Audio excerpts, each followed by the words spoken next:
Welcome to cooking studio Tamil. இன்றைக்கி இந்த வீடியோவில் கிரிங்கிள் டாப் ப்ரௌனி அதுவும் பர்ஃபெக்டாக எப்படி செய்கிறது தான் பார்க்க போகிறோம். வித் மெஷர்மெண்ட்ஸோடு காமிச்சிருக்கேன். வீடியோ ஸ்கிப் பண்ணாமல் ஃபுல்லாக பாருங்கள். ஃபஸ்ட்டு அதுக்கு ஒரு 150 கிராம் டார்க் ஆல்மண்ட் சாக்லேட் இந்த மாதிரி குட்டி குட்டியாக கட் பண்ணிவிட்டு எடுத்திருக்கேன். இது கூடவே அன்சால்ட்டட் பட்டர் அது வந்து ஒரு 60லேருந்து 65 கிராம்ஸ் அளவு வந்து நம்ம எடுத்துக்கலாம். எல்லாமே வந்து பார்த்திங்கன்னா ரூம் டெம்பரேச்சரில் தான் இருக்கணும், ஜில்லுன்னு இருக்கக்கூடாது. பட்டர் வந்து பார்த்திங்கன்னா வீட்டில் ரெடி பண்ணது தான், ஸ்மெல் எதுவுமே இல்லாமல் இருந்ததுன்னா நீங்கள் அதுவே கூட யூஸ் பண்ணிக்கலாம். இதை இப்போ நம்ம டபுள் பாயிலிங் மெத்தடில் வச்சு ஹீட் பண்ண போகிறோம். நல்லா கொதிக்கிற தண்ணியை ஒரு பாத்திரத்தில் ஊற்றிட்டு அந்த சாக்லேட் பவுலை அது மேலே வச்சிடலாம். அந்த சுடுதண்ணியில் போய் பவுல் வந்து டேரெக்டாக படக்கூடாது, அந்த ஆவியில் தான் அது ஹீட் ஆகணும். டேரெக்டாக பட்டுச்சுன்னா வந்து அந்த சாக்லேட்லாம் வெந்து ஒரு மாதிரி எண்ணெய் பிரிஞ்ச மாதிரி ஆகிடும்.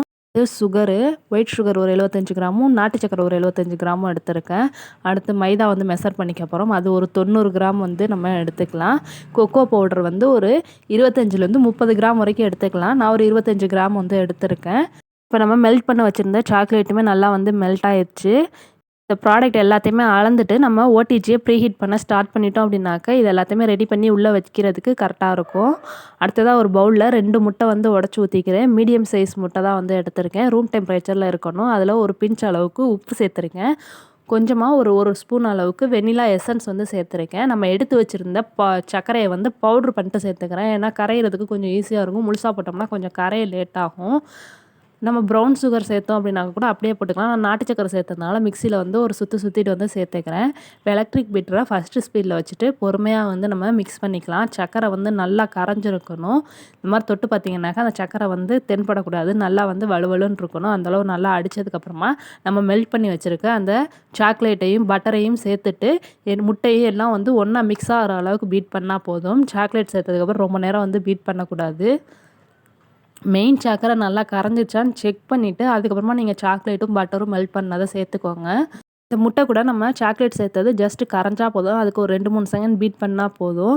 இந்த அளவு நல்லா கலந்ததுக்கப்புறமா நம்ம எடுத்து வச்சுருந்த அந்த மைதா மாவும் கொக்கோ பவுடரையும் சளிச்சிட்டு வந்து சேர்த்துக்கலாம். ஏன்னா கொக்கோ பவுடர் கட்டி கட்டியாக இருக்கும். சளிச்சிட்டு சேர்க்கும் போது தான் நல்லா ஈவனாக மிக்ஸ் ஆகும். அதை வந்து நான் 2 பேட்சாக வந்து உள்ளே சேர்த்து கொஞ்சம் கொஞ்சமாக சேர்த்து மிக்ஸ் பண்ணிக்கிறேன். நல்லா கட்டி இல்லாமல் நல்லா கலந்து எடுத்துக்கலாம். விஸ்க் வச்சு கலந்தாலும் அடியில் வந்து பார்த்திங்கனாக்கா அந்த மாவு போய் தங்கியிருக்கும். இந்த மாதிரி ஸ்பேச்சுலாவோ இல்லை ஏந்தெல்லாம் ஏதாவது கரண்டி இருந்தாலும் நல்லா அடியில் கொடுத்து ஒரு 2-3 டைம் நல்லா மிக்ஸ் பண்ணிக்கோங்க. கேக்கில் தான் நம்ம ஓவர் மிக்ஸ் பண்ணக்கூடாது, கேக்கு ஹார்டாயிரும். ப்ரௌனியில் அந்த மாதிரி எதுவும் கிடையாது. எல்லாமே நல்லா ஒன்று கூடி மிக்ஸ் பண்ணிவிட்டு ஒரு கேக் டின்னில் நான் பட்டர் பேப்பர் தான் போட்டிருக்கேன். அதை சேர்த்துட்டு நம்ம மிக்ஸ் பண்ணி வச்சுருந்த பேட்டரை உள்ளே சேர்த்துட்டு டூத் பீக் வச்சுட்டு இந்த மாதிரி எல்லா பக்கட்டும் ஈவன் பண்ணிடுங்க. இல்லாட்டி ஒரு பக்கம் ஹைட்டு கூட ஒரு பக்கம் கம்மியாகவும் இருக்கும்.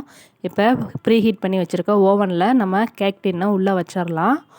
180 டிகிரி செல்சியஸில் டாப் அண்ட் பாட்டம் ராடை ஆன் பண்ணிவிட்டு ஒரு 35 மினிட்ஸ் வந்து வச்சேன். பட் எனக்கு 30 மினிட்ஸ்லேயே வந்து பார்த்திங்கனாக்கா ரெடி ஆகிடுச்சு. ஒவ்வொரு ஓவனை பொறுத்து இந்த டைம் வந்து சேஞ்ச் ஆகும். ப்ரௌனி வந்து பார்த்திங்கன்னா ரெடி ஆகிடுச்சு. மேலே வந்து லேயர் மாதிரி அந்த கிரிங்கிள் டாப் சூப்பராக வந்து இருக்குது. இப்போ டூத் பீக்கை உள்ளே இன்சர்ட் பண்ணி பார்த்தோம்னாக்க ஃபுல் க்ளீனாக வந்து வரக்கூடாது, லைட்டாக அந்த மாதிரி ஒட்டின மாதிரி தான் வரணும். இதை நல்லா ஆறுனதுக்கப்புறம் தான் நம்ம டிமோல்ட் பண்ணணும். சூடாக இருக்கையிலே பண்ணிங்க அப்படின்னாக்க வந்து 2ஆக பிரேக் ஆயிரும். இதை இப்போ நான் கட் பண்ண போகிறது கிடையாது, ஃபுல் ப்ரௌனி ஸ்லாபாக தான் நான் யூஸ் பண்ண போகிறேன். இது வந்து ஒரு பேசிக்கான ப்ரௌனி தான். இதுக்கு மேலே நீங்கள் என்ன டாப்பிக் வேணுமோ அதை யூஸ் பண்ணிக்கலாம். நான் கொஞ்சமாக சாக்லேட் மெல்ட் பண்ணிவிட்டு அதுக்கு மேலே கொஞ்சமாக வந்து பார்த்திங்கனாக்கா பாதாம் துருவி வந்து சேர்த்துருக்கேன். இதை இப்போ நான் உங்களுக்கு பிச்சு காமிக்கிறேன் பாருங்கள். செம்ம பர்ஃபெக்டாக வந்து வந்துருந்துச்சு ப்ரௌனி. கண்டிப்பாக இந்த ரெசிபியை நீங்களும் உங்கள் வீட்டில் ட்ரை பண்ணி பாருங்கள். ட்ரை பண்ணி பார்த்துட்டு எப்படி வந்திருந்தது அப்படின்ட்டு எனக்கு கமெண்ட்டில் சொல்லுங்கள். தேங்க்ஸ் ஃபார் வாட்சிங். தேங்க்யூ.